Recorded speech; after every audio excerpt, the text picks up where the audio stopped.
ഏശയ്യാ 10-ാം അധ്യായം. പാവപ്പെട്ടവനെ നീതി നിഷേധിക്കുന്നതിനും എൻ്റെ ജനത്തിലെ എളിയവൻ്റെ അവകാശം എടുത്തുകളയുന്നതിനും വിധവകളെ കൊള്ളയടിക്കുന്നതിനും അനാഥരെ ചൂഷണം ചെയ്യുന്നതിനു വേണ്ടി അനീതി നിറഞ്ഞ വിധി പ്രസ്താവിക്കുന്നവർക്കും മർദ്ദനമുറകൾ എഴുതിയുണ്ടാക്കുന്നവർക്കും ദുരിതം. ശിക്ഷാവിധിയുടെ ദിനത്തിൽ വിദൂരത്തുനിന്ന് അടിക്കുന്ന കൊടുങ്കാറ്റിൽ നിങ്ങൾ എന്തു ചെയ്യും? ആരുടെ അടുത്ത് നിങ്ങൾ സഹായത്തിനു വേണ്ടി ഓടിച്ചെല്ലും? നിങ്ങൾ ധനം എവിടെ സൂക്ഷിക്കും? ഒന്നും അവശേഷിക്കുകയില്ല. ബന്ധിതരുടെ ഇടയിൽ പതുങ്ങി നടക്കുകയും വധിക്കപ്പെട്ടവരുടെ കൂട്ടത്തിൽ വീഴുകയുമല്ലാതെ നിവൃത്തിയില്ല.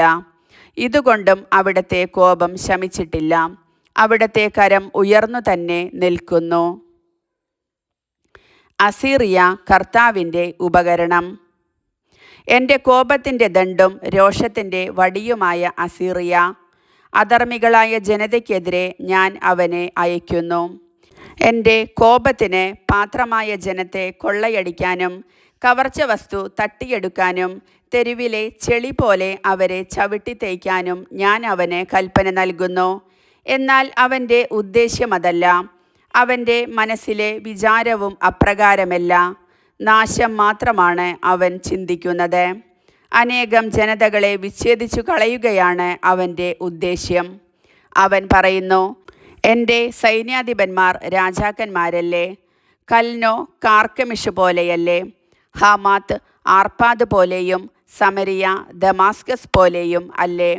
ജെറുസലേമിലും സമരിയായിലും ഉള്ളവയേക്കാൾ വലിയ കൊത്തുവിഗ്രഹങ്ങളോട് കൂടിയ രാജ്യങ്ങളെ ഞാൻ എത്തിപ്പിടിച്ചിരിക്കെ സമരിയായോടും അവിടത്തെ വിഗ്രഹങ്ങളോടും ചെയ്തതുപോലെ ജെറുസലേമിനോടും അവിടത്തെ വിഗ്രഹങ്ങളോടും ഞാൻ ചെയ്യേണ്ടതല്ലേ? കർത്താവ് സിയോൻ പർവ്വതത്തോടും ജെറുസലേമിനോടുമുള്ള തൻ്റെ പ്രവൃത്തി ചെയ്തു കഴിയുമ്പോൾ അസീറിയ രാജാവിൻ്റെ ഉദ്ധതമായ വൻപു പറച്ചിലിനെയും അഹങ്കാരത്തെയും ശിക്ഷിക്കും. അവൻ പറയുന്നു, എൻ്റെ കരബലവും ജ്ഞാനവും കൊണ്ടാണ് ഞാനിത് ചെയ്തത്. കാരണം എനിക്ക് അറിവുണ്ടായിരുന്നു.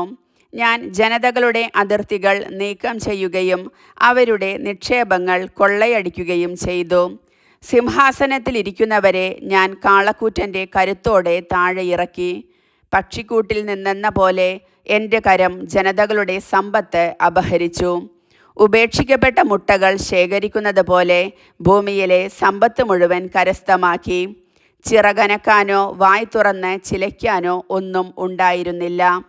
വെട്ടുകാരനോട് കോടാലി വൻപു പറയുമോ? അറക്കുന്നവനോട് വാൾ വീമ്പടിക്കുമോ? ദണ്ഡ് അത് ഉയർത്തുന്നവനെ നിയന്ത്രിക്കുന്നത് പോലെയും ഊന്നുവടി മരമല്ലാത്തവനെ ഉയർത്തുന്നത് പോലെയും ആണ് അത്. കർത്താവ്, സൈന്യങ്ങളുടെ കർത്താവ് കരുത്തന്മാരായ യോദ്ധാക്കളുടെ മേൽ ക്ഷയിപ്പിക്കുന്ന രോഗം അയക്കും. അവൻ്റെ കരുത്തിനടിയിൽ അഗ്നിജ്വാല പോലെ ഒരു ദാഹകശക്തി ജ്വലിക്കും. ഇസ്രായേലിൻ്റെ പ്രകാശം അഗ്നിയായും അവൻ്റെ പരിശുദ്ധൻ ഒരു ജ്വാലയായും മാറും.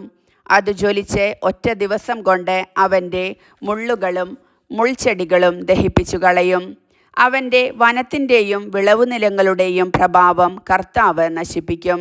ആത്മാവും ശരീരവും തന്നെ. രോഗിയായ മനുഷ്യൻ ക്ഷയിക്കുന്നത് പോലെയായിരിക്കും അത്.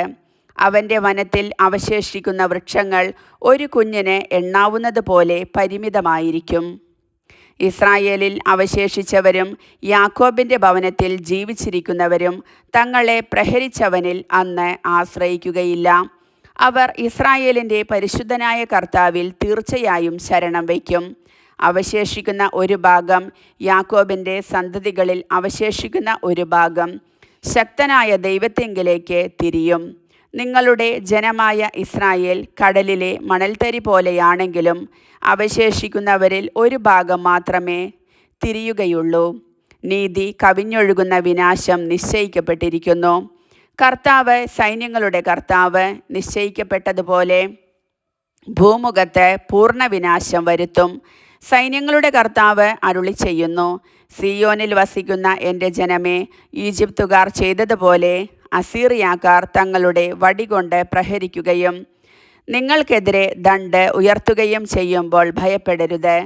എന്തെന്നാൽ അല്പസമയത്തിനുള്ളിൽ എൻ്റെ രോഷം ശമിക്കുകയും എൻ്റെ ക്രോധം അവരുടെ വിനാശത്തിനായി തിരിച്ചുവിടുകയും ചെയ്യും.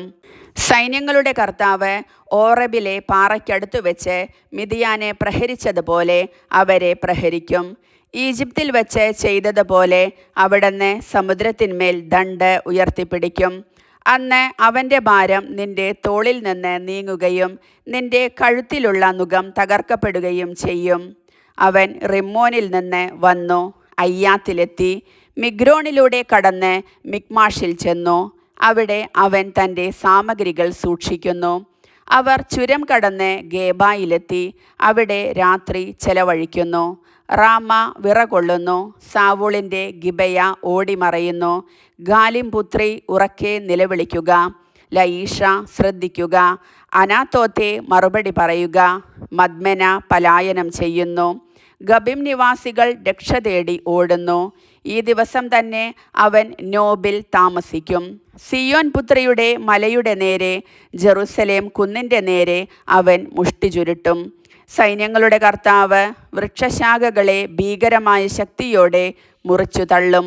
ഉന്നത ശാഖകളെ വെട്ടിവീഴ്ത്തും, ഉയർന്നവയെ നിലം പതിപ്പിക്കും. അവിടുന്ന് വനത്തിലെ നിബിഡഭാഗങ്ങളെ കോടാലി കൊണ്ട് വെട്ടിവീഴ്ത്തും. ലെബനോൻ അതിൻ്റെ മഹാവൃക്ഷങ്ങളോടെ നിലം പതിക്കും. കർത്താവിൻ്റെ വചനം.